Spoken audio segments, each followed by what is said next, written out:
Assalamualaikum warahmatullahi wabarakatuh. Selamat pagi Ananda semuanya. Bagaimana kabarnya hari ini? Alhamdulillah, semua sehat ya. Baiklah, sebelum memulai pembelajaran, alangkah baiknya kita berdoa terlebih dahulu. Ketua kelas, silakan pimpin doanya.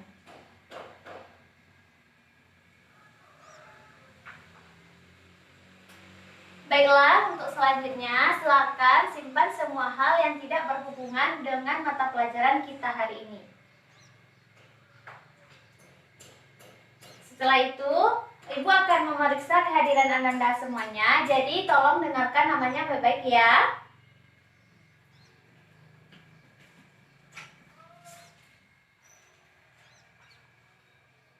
Aziza Wulandari Elsa,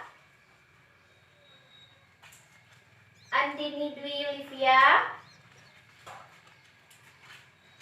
Anissa Karima, Dia Afdila, Fauzia, Fatiha Elida, Lara Lutfia Anissa, Miftahul Jannah, Megawati, Maulid Rahmanisa, Nanda Safira, Wilda Hayati. Jadi semuanya hadir pada hari ini ya. Baiklah Ananda, Ibu mau bertanya terlebih dahulu. Pada minggu yang lalu, pada pertemuan sebelumnya, siapa yang masih ingat apa yang kita bahas pada pertemuan sebelumnya? Ya, pada pertemuan sebelumnya kita telah membahas tentang suhu, kalor, dan pemuaian. Sekarang, siapa yang masih ingat apa itu suhu? Ya, kepada Aziza dipersilahkan. Ya, suhu adalah derajat panas atau dinginnya suatu benda. Sekarang, bagaimana cara perpindahan dari kalor? Ya, Megawati? Ya, benar sekali. Jadi, perpindahan kalor terjadi melalui 3 cara. Yang pertama, konduksi, yang kedua, konveksi, dan yang ketiga, radiasi. Jadi, Ananda, pada hari ini kita akan membahas tentang energi. Energi ini merupakan pelajaran yang sangat seru dan menyenangkan. Mengapa demikian? Karena energi ini merupakan hal yang paling dekat dengan kehidupan kita. Dan juga pada akhir pembelajaran nanti, Ibu akan memberikan kuis kepada Ananda, di mana siswa yang nilainya tinggi akan Ibu kasih hadiah. Ada nggak yang mau hadiah dari Ibu? Ya, tentunya mau ya. Jadi, diharapkan pada pembelajaran ini, Ananda semuanya diharapkan untuk aktif, bersungguh-sungguh, dan tetap bersemangat dalam proses pembelajaran ini. Adapun tujuan pembelajaran kita pada hari ini yaitu dapat menjelaskan tentang pengertian energi, sumber-sumber energi, bentuk-bentuk energi, perubahan bentuk energi, serta perubahan bentuk energi yang terjadi pada makhluk hidup. Baiklah Ananda semuanya, sebelumnya Ibu mau bertanya, apakah Ananda semua di sini sudah membaca buku sebelumnya di rumah? Wah, ternyata masih banyak yang belum membaca ya. Jadi sekarang Ibu kasih waktu 5 menit untuk membaca materi kita pada hari ini, yaitu pada halaman 28 pada buku paket.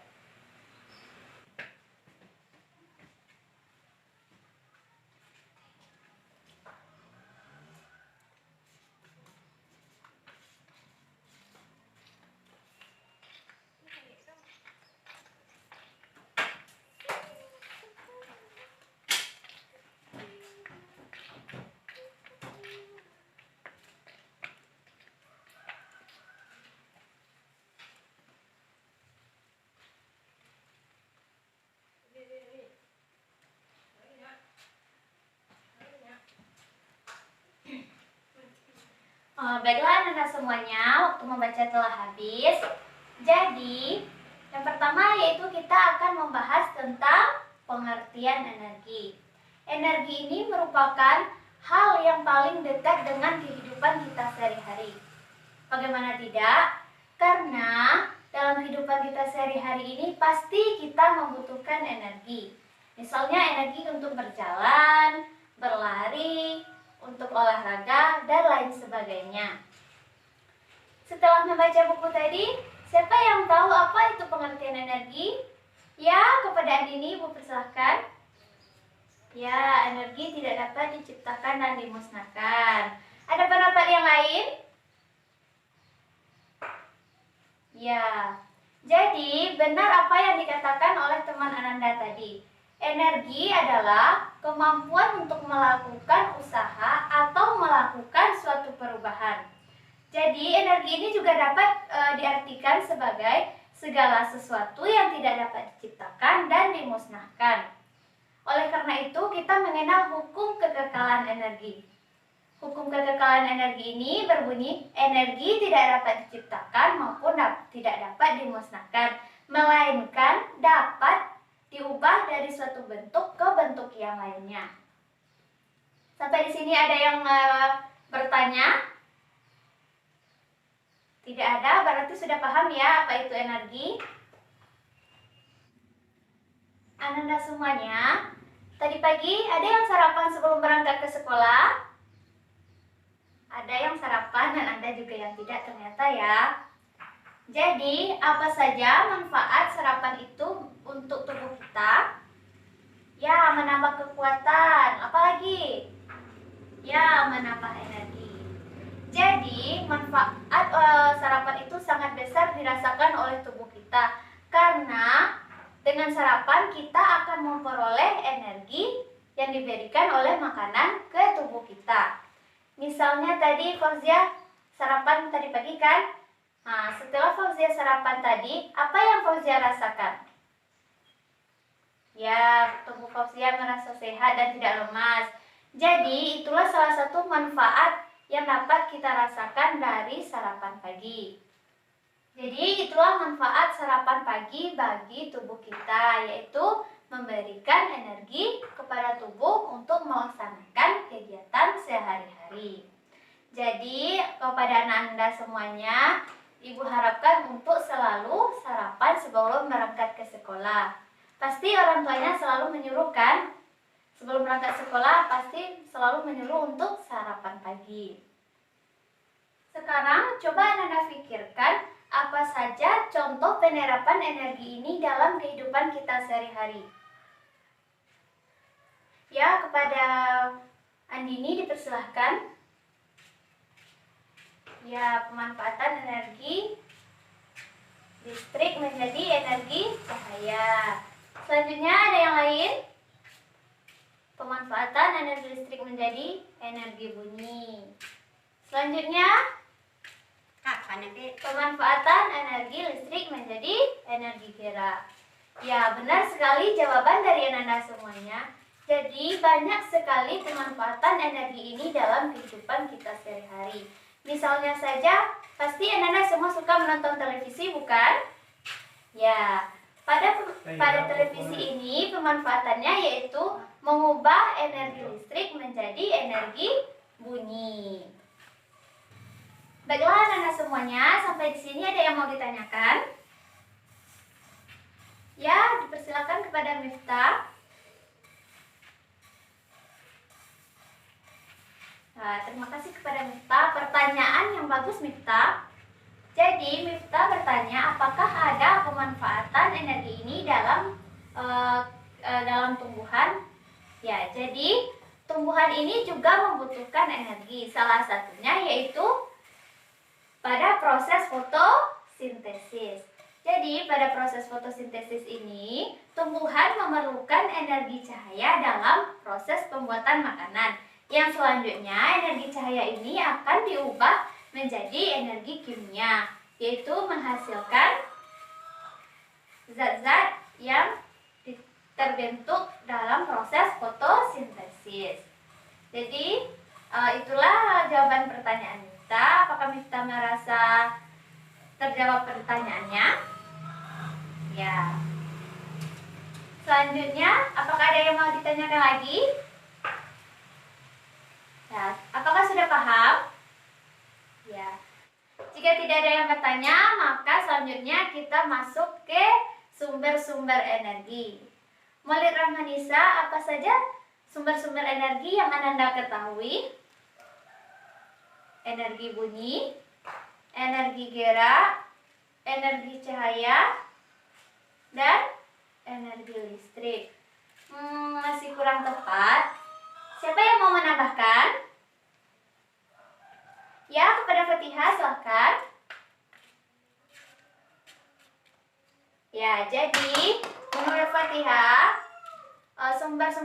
sumber-sumber energi itu terdiri dari dua jenis, yaitu sumber energi yang dapat diperbarui dan sumber energi yang tidak dapat diperbarui. Jawaban dari Fatihah Elida sudah benar. Jadi, sumber energi itu terdiri dari dua, yaitu sumber energi yang tidak dapat diperbarui dan sumber energi yang dapat diperbarui. Yang pertama, kita akan membahas tentang sumber energi yang tidak dapat diperbarui. Siapa yang tahu apa itu sumber energi yang tidak dapat diperbarui? Ya, coba Nanda. Ya, sumber energi yang jumlahnya terbatas, sumber energi yang sulit ditemukan. Terima kasih Nanda. Semuanya, apakah setuju dengan pendapat Nanda? Ya, sepertinya setuju ya.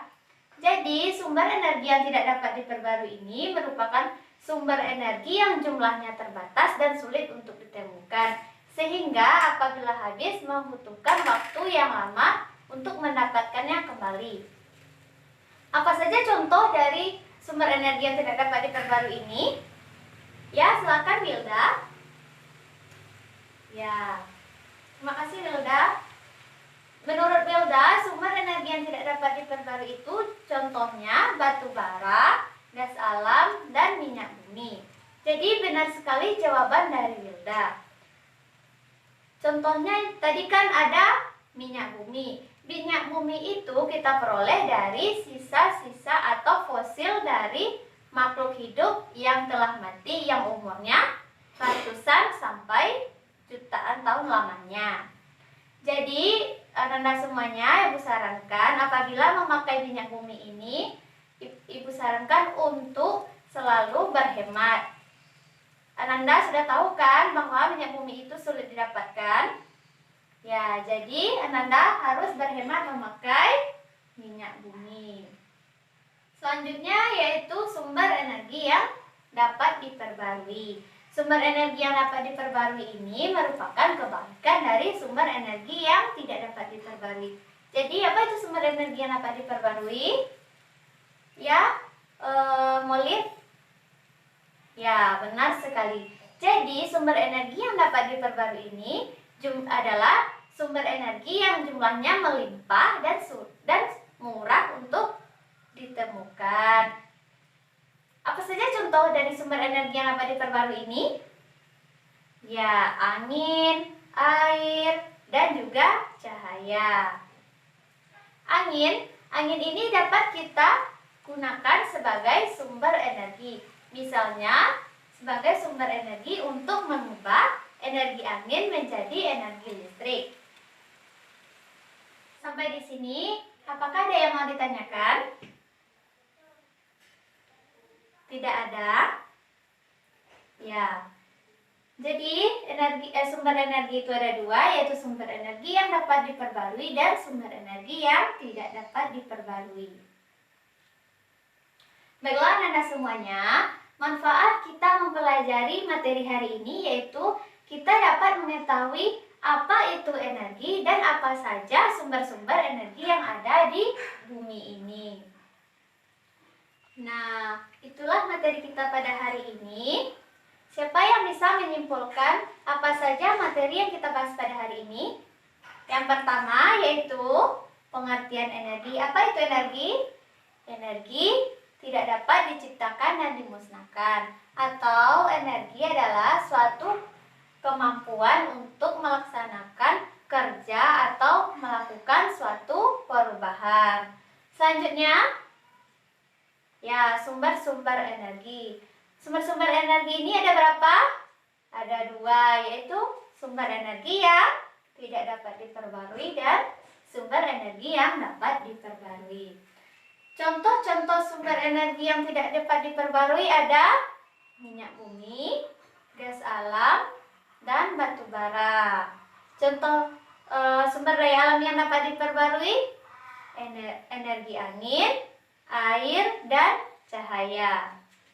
Nah, itulah kesimpulan dari materi kita pada hari ini.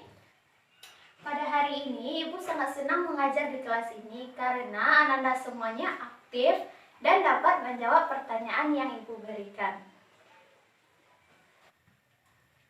Baiklah anak-anak semuanya, seperti yang Ibu katakan tadi bahwa di akhir pembelajaran kita akan mengerjakan kuis. Jadi sekarang silakan ambil kertas 1 lembar dan jangan lupa tulis nama dan kelasnya.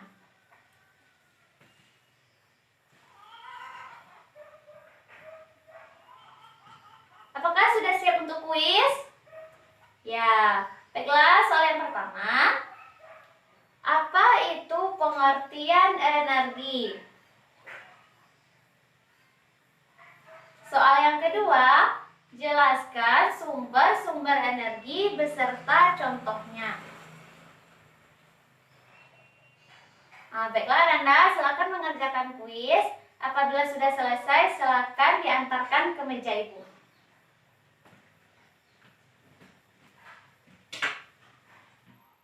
Apakah semuanya sudah selesai mengerjakan kuis? Apakah semua bisa menjawab kuisnya? Ya. Jadi kuis ini akan Ibu periksa nanti dan akan Ibu kembalikan pada pertemuan selanjutnya. Sesuai janji Ibu akan memberikan hadiah bagi siswa Ibu yang mendapatkan nilai tertinggi. Untuk selanjutnya, untuk menambah pemahaman Ananda tentang materi energi ini, silakan Ananda kerjakan tugas pada halaman 52 di buku tugas Ananda. Oke, sampai di situ pertemuan kita pada hari ini. Untuk pertemuan selanjutnya, kita akan membahas tentang kelanjutan materi kita pada hari ini, yaitu tentang perubahan energi, bentuk-bentuk energi, serta perubahan bentuk energi pada makhluk hidup. Jadi, Ibu harapkan Anda semuanya sudah membaca materi minggu depan sebelumnya di rumah. Cukup sekian pertemuan kita pada hari ini. Kita tutup dengan mengucapkan hamdalah. Alhamdulillahirabbil alamin. Salah dan janggal Ibu mohon maaf. Assalamualaikum warahmatullahi wabarakatuh.